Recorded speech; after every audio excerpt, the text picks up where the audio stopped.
Hello and welcome to Indus News live from Islamabad. I'm Jawad Tehami and these are the headlines.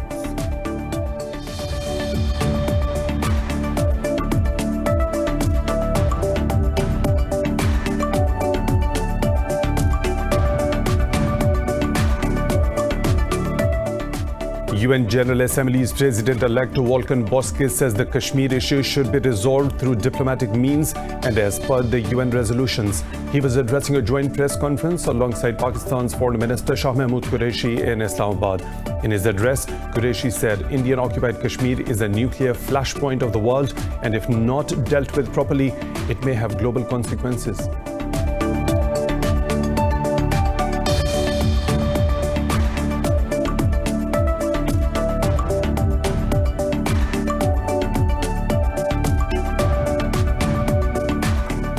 China says it will impose sanctions on 11 U.S. officials, including Senators Ted Cruz and Marco Rubio. The Foreign Ministry announced the curbs after Washington imposed sanctions on 11 Hong Kong and Chinese officials last week.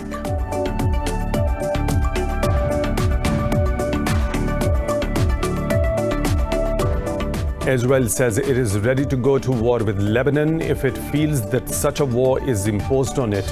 Briefing a parliamentary committee, Israel's Defense Minister Benny Gantz said Hezbollah leader Hassan Nasrallah is Israel's biggest enemy. The threat comes at a time when Lebanon is dealing with the aftermath of devastating Beirut explosion and a crumbling economy.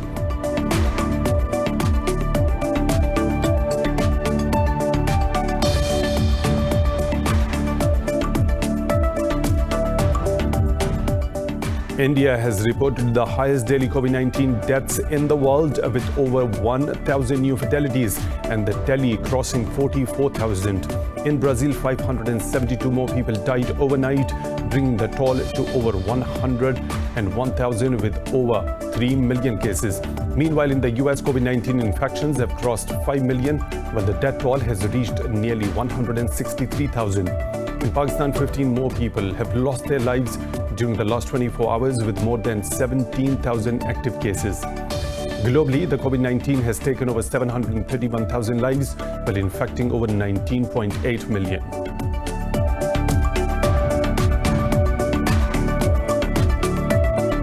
And in golf, American Colin Morikawa has claimed his first major title after winning the PGA Championship.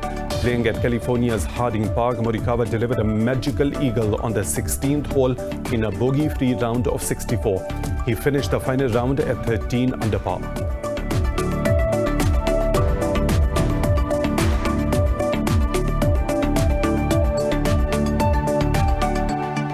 Those are the headlines and detailed stories right after a short break. Stay tuned.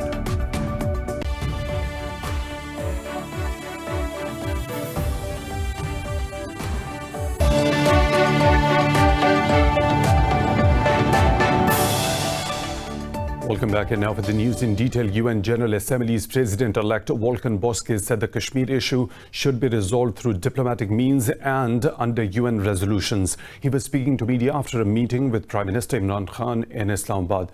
Khan said the UN must play its role in addressing the grave human rights situation in Indian-occupied Kashmir. More in this report. President-elect of the 75th UN General Assembly Volkan Bozkır is in Pakistan on a two-day visit. He discussed a range of issues including the Kashmir conflict, Islamophobia and climate change during his meeting with Prime Minister Imran Khan. Khan apprised Bozkır of atrocities committed by Indian troops in occupied Kashmir. At a joint press conference alongside Foreign Minister Shah Mahmood Qureshi, Bozkır said the conflict must be resolved in accordance with the Simla Agreement between India and Pakistan.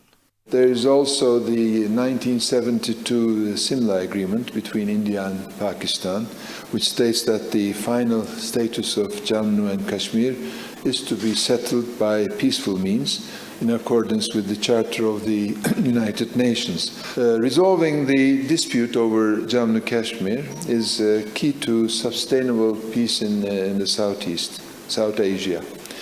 And regional security should be maintained through political and diplomatic solutions. Bozkır also hailed Pakistan's efforts to tackle the coronavirus pandemic. Pakistan has been a good example for the world with its policies which handled the pandemic-related policies very well, and it is one of the figures show that Pakistan has done better than many other countries in the world, and I'm happy to observe it also here with my own eyes. In his address, Qureshi said Kashmir is a nuclear flashpoint of the world, and if not dealt with properly, it may have global ramifications. Across the LOC are two nuclear powers, and Kashmir has become a flashpoint. God forbid, if things spin out of control, the world will be sucked into that situation.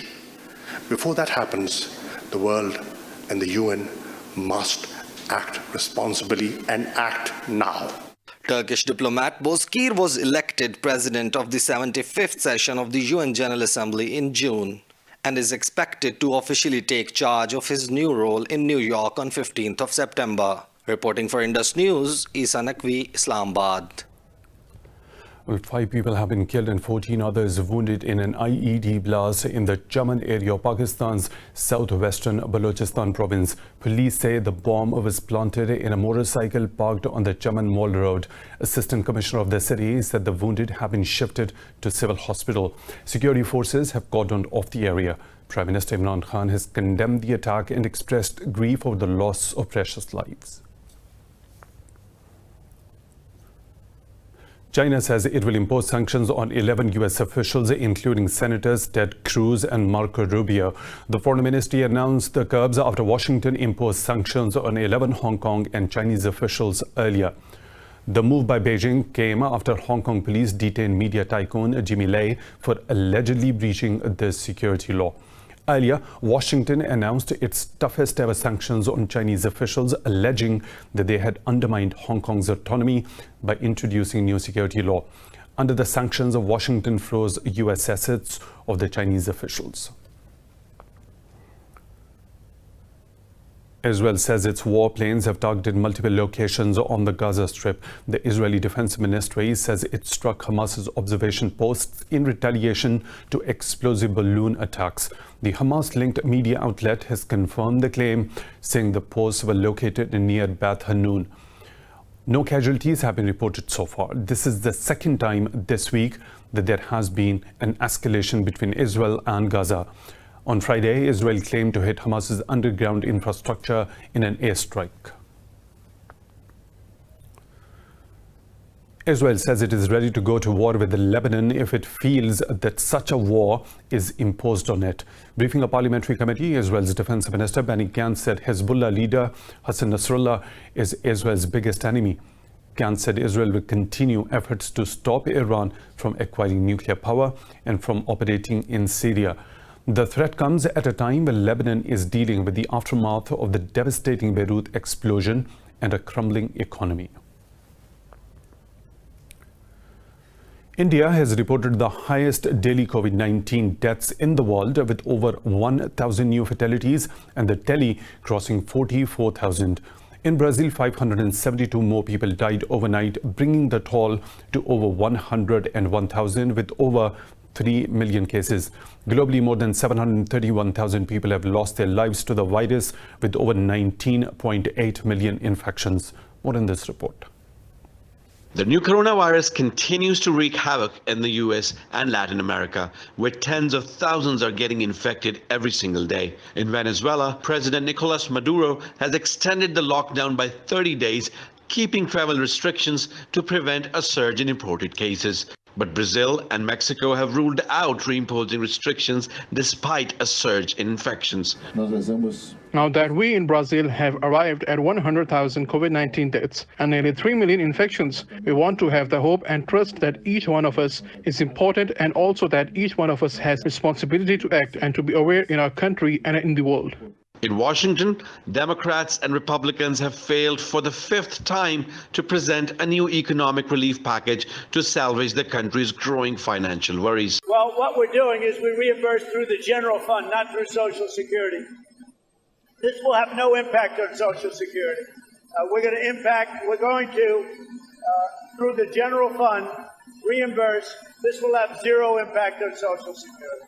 In Europe and Australia, the second wave has dampened hopes of a revival of the economy. In Asia, mainland China continues to report cases due to local transmission from clusters. Over in the Korean peninsula, floods coupled with COVID-19 have magnified the issue as the government struggles to battle the challenge. Meanwhile, in Pakistan, the COVID-19 death rate has dropped as 15 people have died in the last 24 hours. The Health Ministry says 539 cases were reported overnight as the tally crossed 284,000. The ministry said over 260,000 people have recovered from the virus so far. It said there are over 17,000 active cases in the country, among which 776 remain critical. Sindh remains the worst hit province with over 123,000 infections, while Punjab has reported more than 94,000 cases. According to the ministry statement, Pakistan has decided to reopen its restaurants, cinemas, theatres and parks from today. The US has welcomed the Afghan lawyer Jirga's declaration and President Ashraf Ghani's decree to release the remaining 400 Taliban prisoners. US Special Envoy for Afghanistan Zalmay Khalilzad said the move will help end 40 years of war and contribute to regional peace and security. The Taliban say they are ready to start intra-Afghan talks within 10 days after the release of the prisoners as agreed by the Grand Council. In a statement, a Taliban spokesman, Sohail Shaheen, hailed the Grand Council's decision under the Doha peace deal. Shaheen said the first round of talks will be led by former chief negotiator Abbas Tanakzai. In a tweet, he said a ceasefire will be an important part of the negotiations. The US has slammed Yemen's Houthi rebels for reneging on a deal to allow UN teams to board a rusting oil storage vessel stranded in the Red Sea. In a statement, the White House National Security Council said the rebels are quoting environmental and humanitarian disaster by obstructing and delaying. It said the Houthis have failed to follow through on their agreement to allow a UN team on the Safa. The council urged the rebels to allow access to the UN team for the good of Yemen and its people. The FSO Safa has been moved 7 kilometers off the coast of Yemen since 1988. It fell into Houthi hands in March 2015 when they took control of the coast around the port city of Hodeidah. 6 French nationals and 2 locals have been killed in an attack by unknown gunmen in a wildlife park in Niger's Kori region. The 2 locals killed are the French tourist guide and driver, while 6 were volunteers to French aid agency acted. Tillabéri region governors said the armed men arrived on motorcycles and opened fire on the aid workers. He said they are analyzing the situation, while the French Foreign Ministry said checks are underway into the reports of the attack. France's President Emmanuel Macron has condemned the killing as a cowardly act and vowed to fight militants in the Sahel region.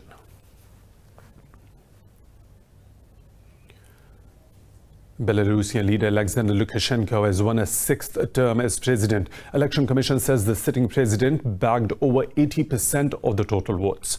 Opposition politician Svetlana Tikhonovskaya has refused to recognize the official results. Talking to media, she said she considers herself the election winner, not Lukashenko. Meanwhile, a protester was killed and dozens other wounded in mass protests erupted in the capital Minsk over alleged rigging polls. Police said they have detained 3,000 people from opposition rallies and protests. Earlier in clashes, police fired stun grenades and water cannon on the protesters. In Spain, protesters are calling for an end to the monarchy as former King Juan Carlos fled the country amid a corruption probe. The demonstrators say they won't rest until they rid the country of corruption, starting with the crown.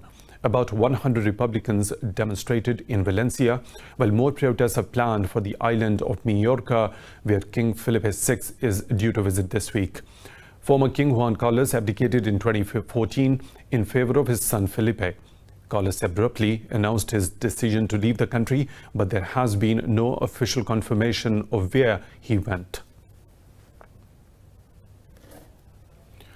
World leaders have pledged nearly $300 million emergency relief for Lebanon after massive blast that destroyed swathes of Beirut, killing 158 people. The explosion piled more pressure on the country's debt-laden economy, causing up to $15 billion in damage.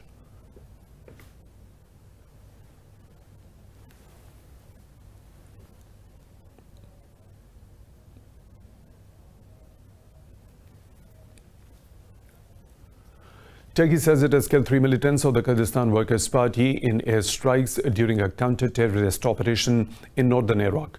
The National Defense Ministry said military operations backed by air power were carried out in the Avasin-Basiyan region. The ministry said Turkey will continue to destroy weapon caches and shelters used by the terrorists. It said over 400 Kurdish militants have been killed in northern Iraq over the past 5 months. State media said PKK militants often use northern Iraq to plan cross-border terrorist attacks in Turkey. Ankara holds the PKK responsible for the deaths of some 40,000 people in a 30-year terror campaign.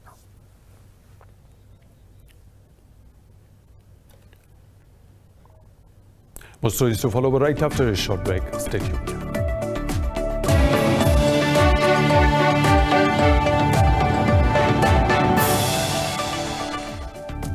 Welcome back. In Pakistan, the death toll in rain-related incidents has risen to 58.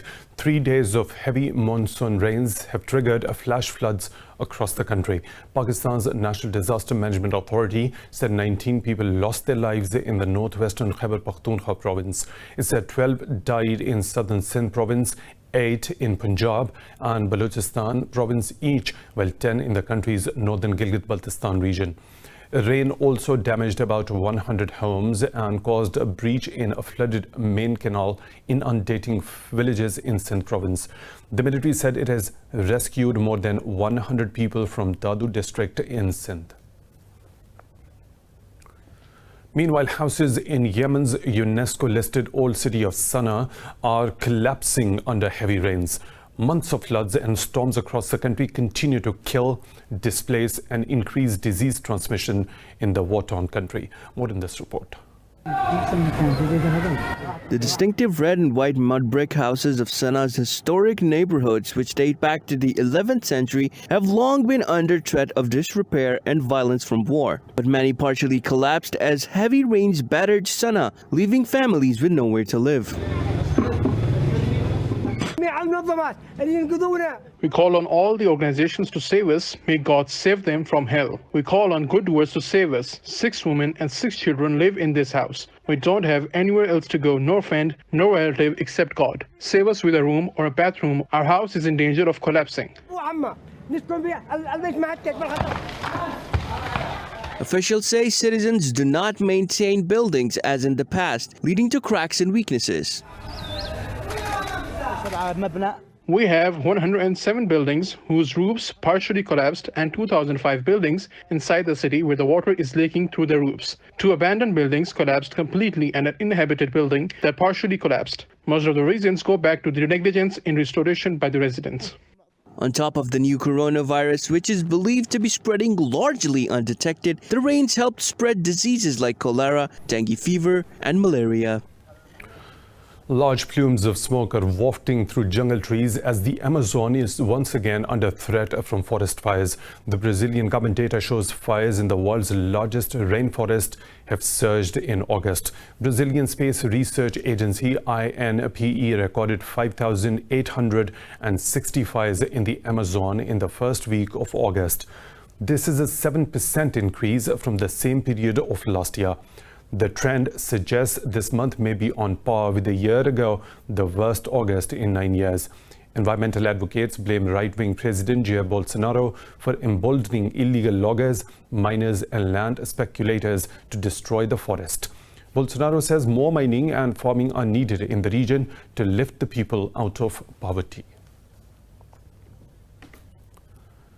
400 drones have performed a light show in China's central Wuhan city to pay respect to the residents. The drones took off from Wuhan's center cultural district and gave a performance at a height of almost 250 meters. Equipped with colorful LEDs, the drones displayed the images of Wuhan's landmark architectures, including the Yellow Crane Tower and the Yangtze River Bridge. The event was organized to pay respect to Wuhan's people who fought bravely against the COVID-19 pandemic and the flood disaster. The residents said they were deeply moved by the gesture and the words displayed by the drones.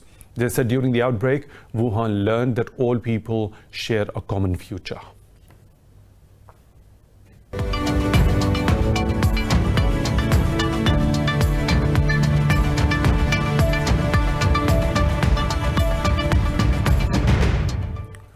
In Turkey, the Navy has issued an advisory for its ship or its rise to begin oil exploration in eastern Mediterranean during the next 2 weeks. The step is likely to revive tensions with neighboring Greece, which also claims the oil-rich waters. Earlier, President Tayyip Erdogan said Greece has not kept its promises by signing a pact with Egypt over drilling rights in the eastern Mediterranean. Tensions escalated last month when Turkey issued a similar advisory but halted operations after mediation attempts by Germany's Chancellor Angela Merkel. Greece has not commented on Turkey's announcement yet. Most European stocks are trading higher, brushing off tensions between the US and China that have dampened investor sentiment in Asia. But investors are taking a rather careful approach. The Pan-European Stock 600 has edged up. London's FTSE and Paris's CAC 40 have gained fractionally so far. But Frankfurt's DAX has dipped under the flat line marginally. Asian stocks were mostly higher after data showed Chinese factory deflation slowing in July. But gains were capped by simmering Sino-US tensions.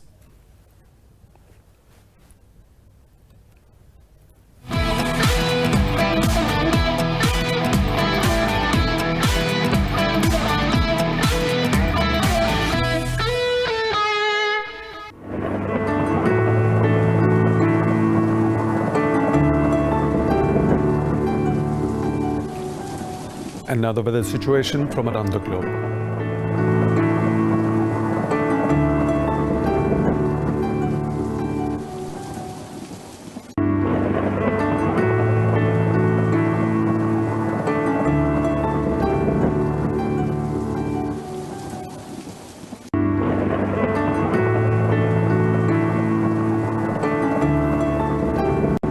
And that is all for now with the latest updates. You can follow us on social media at Indus Talks.